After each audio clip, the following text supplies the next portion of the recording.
In 2006, Mr. Robert Trinkle received the third Plant City Photo Archives Heritage Award. What follows is a reproduction of the narration and slideshow from that evening's presentation.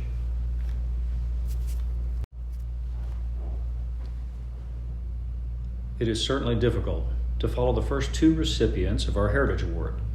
Mr. D.E. Bailey, he literally wrote the book on Plant City's history, helping to save it for generations. He taught us, he entertained us, and like the Energizer Bunny, he is still going. And then last year, with Jim Redmond, we're talking about a man who represented our entire region with a career both in politics and in law, coupled with a lifetime of civic involvement. Such different styles, such different influences. Such a lucky town we are to have benefited. So how do you find an heir to this throne? Well, please recall with me the Heritage Award Committee's 3 criterion. Number 1 is someone who has a long-standing impact of success in our area. Number 2, someone who has contributed to heritage and preservation efforts. And number 3, someone who is beloved by the greater Plant City community. I remind us all how hard it is to have all 3 qualities, particularly that generally beloved one. I remind you all that these triple threat people are hard to find. Just being here isn't enough. Supporting your heritage efforts isn't enough. And it isn't just about being popular. In fact, it's much easier to be popular when you don't do anything. And likewise, it is all too easy to upset people when you work in preserving heritage. People get passionate about the past, and disagreements are sometimes the standard.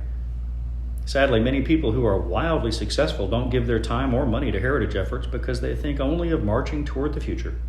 Change, change, change. Well, tonight we present the Heritage Award to Mr. Robert Trinkle. He is a man certainly possessed of our 3 criteria, but I'm also happy to call him my friend. Even so, most of you probably have learned that knowing Robert socially and having him tell you anything about himself is a rarity. If we had a 4th criteria of humility and quiet, gentlemanly demeanor, Robert would stand alone. Now there is a certain dignity and aplomb about him. Even now I struggle to call him Robert. It is Mr. Trinkle. Yet surely his baby picture will help us crack the aura somewhat. He was born May 3rd, 1934 in Plant City. He was the 2nd son of John R. and Vivian, 6 years behind his brother John. He grew up in Plant City playing with family and friends and was impacted by the World War II years while still a young boy. He was a cute kid, don't you think? He eventually grew to be tall and strong, and by the time he entered high school, he was participating in several sports. He recalled to me how the basketball team at the 1914 high school didn't have a gym until 1950, but that getting one then was also the year that our high school took the conference championship. But what really made him smile in the telling was his high school athletic pinnacle moment as the 170-pound, 6'2" tall co-captain of the Plant City Planters. He made the game-winning interception in the defeat of the silk-stocking Plant High School team of Tampa as the Planters went on to the Southwestern Conference Championship. He was briefly recruited by FSU as a possible footballer there, but not to be. Summing up Robert at this age, his friend Al Berry commented, quote, "I had an English class with him in '52, and man, he had a brain. He could remember anything. He had a brain that couldn't wait," end quote. Well, he proved that well enough when he started university classes immediately after graduating in 1952. The ability to start right away was part of the attraction at the University of Florida. In my recent interview with him, I began to get a grip on this pattern. He doesn't mess around. Although he did take time in Gainesville to see some sights and experience some things that were a culture shock, he told of hearing his first symphony and of experiencing a few things as a pledge to the Delta Tau Delta fraternity. But in general, he settled into good grades and hard work rather doggedly. By the summer of '53, he was in the groove. But a trip to Europe with his mother changed his world in 2 major ways. One, it challenged his perspective on everything. 8 weeks all over Europe did part of the job, while his father did the rest for him back home. Upon his return, Robert learned that his father had transferred his enrollment from UF to the University of Indiana, Apparently, making excellent marks was coming a little too easy for Robert, and Papa wanted to stretch him. Plus, the shadow of his brother John's student success still shone at the University of Florida, and the father wanted Robert to make a completely independent mark. He wound up with the University of Indiana degree, but in typical fashion, upon learning they couldn't accommodate his continuing during the summer, he took a semester at Tulane in New Orleans to speed the graduation. It should surprise no one here that after graduation in '55, Robert wanted a law school that offered summer courses. So off he went to the University of Michigan to add the royal blue color to his pride wall. He finished his JD in 1958, and during his last semester there, his father's partner in the Trinkle Moody law firm was appointed to the federal bench. Freshly credentialed and already proven to be hardworking, Robert filled the vacuum and came home to what became the Trinkle and Trinkle law firm.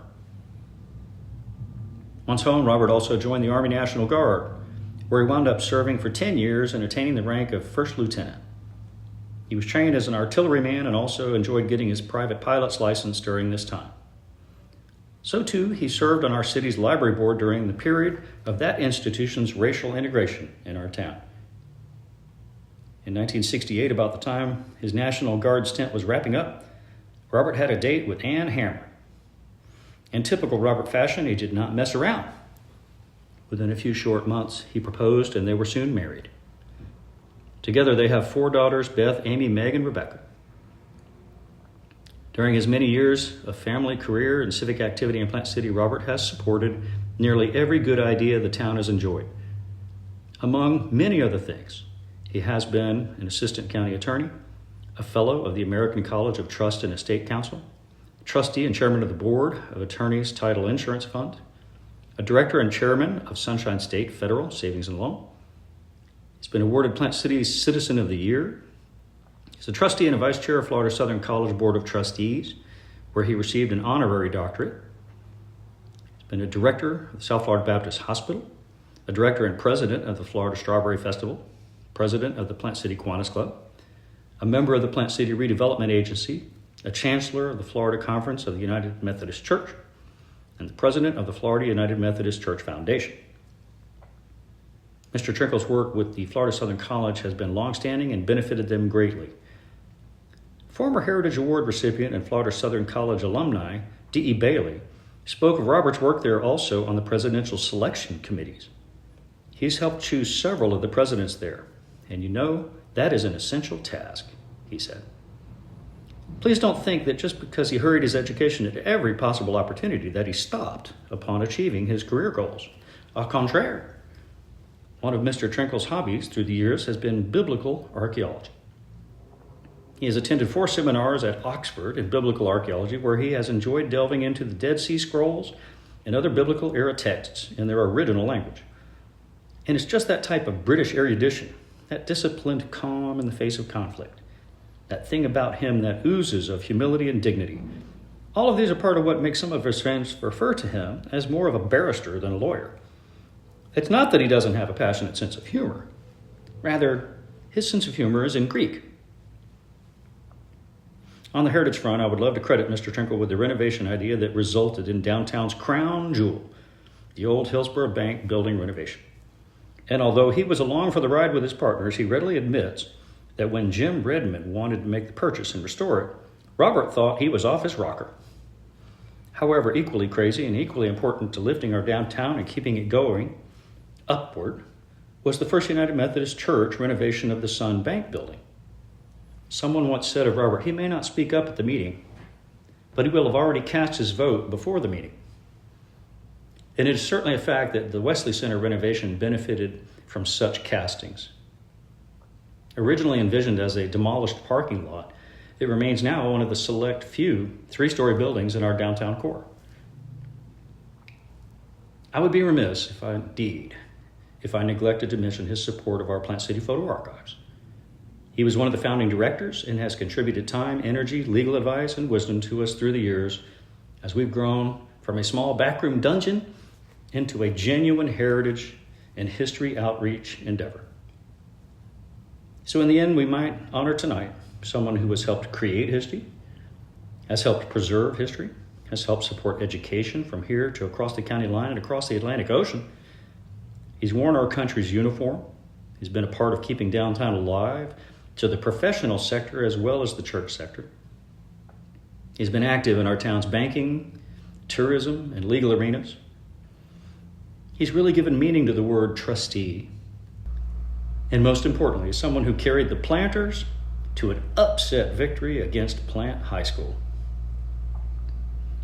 Mr. Trinkle's support of education in our town was again dramatically demonstrated when he and his wife made a donation that aided the long-held dream of Plant City's having a community center. There is certain poetry in motion that he receives this award here tonight inside the John R. Trinkle Center, and that the Community Mutual his father helped to found made a donation that continues to fill this place up with equipment and the stage upon which our entertainment tonight is played. Please help me do so now in welcoming and honoring my friend, Mr. Robert Trinkle, to receive the Plant City Photo Archives Heritage Award.